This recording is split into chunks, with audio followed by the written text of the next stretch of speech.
I'm entering now my 6th year in office, and for each of these years I have given my absolute all. I believe that leading a country is the most privileged job anyone could ever have, but also one of the more challenging.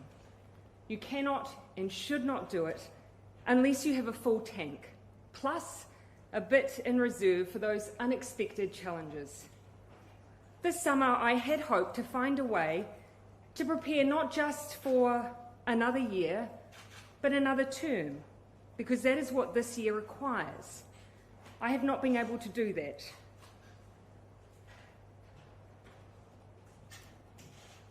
And so today I'm announcing that I will not be seeking re-election, and that my term as Prime Minister will conclude no later than the 7th of February.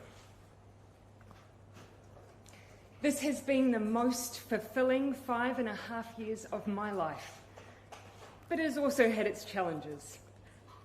Amongst an agenda focused on housing, child poverty and climate change, we encountered a major biosecurity incursion, a domestic terror event, a major natural disaster, a global pandemic, and an economic crisis.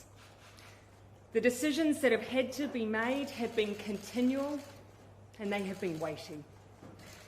But I'm not leaving because it was hard.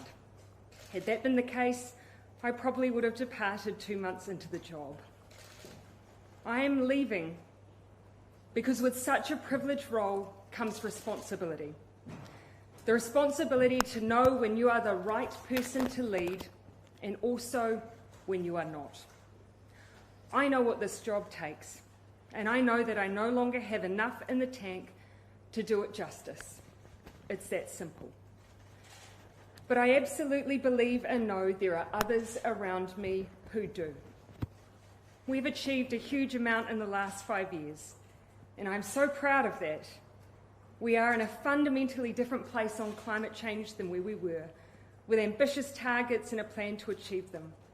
We have turned around child poverty statistics and made the most significant increases in welfare and the state housing stock that we've seen in many decades. We've made it easier to access education and training. We've improved the paying conditions of workers and shifted our settings towards a high-wage, high-skilled economy. And we've worked hard to make progress on issues around our national identity. And I believe that teaching history in schools and celebrating our own Indigenous national holiday will all make a difference for years to come. And we've done that while responding to some of the biggest threats to the health and economic well-being of our nation, arguably, since World War II.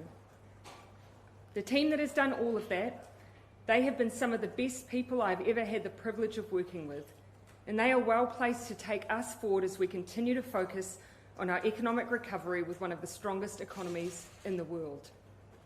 They are also a team who are incredibly well placed to contest the next election. In fact, I am not leaving because I believe we can't win the election, but because I believe we can and will. And we need a fresh set of shoulders for that challenge. I know there will be much discussion in the aftermath of this decision as to what the so-called real reason was. I can tell you that what I'm sharing today is it. The only interesting angle that you will find is that after going on 6 years of some big challenges, I am human. Politicians are human. We give all that we can for as long as we can, and then it's time. And for me, it's time.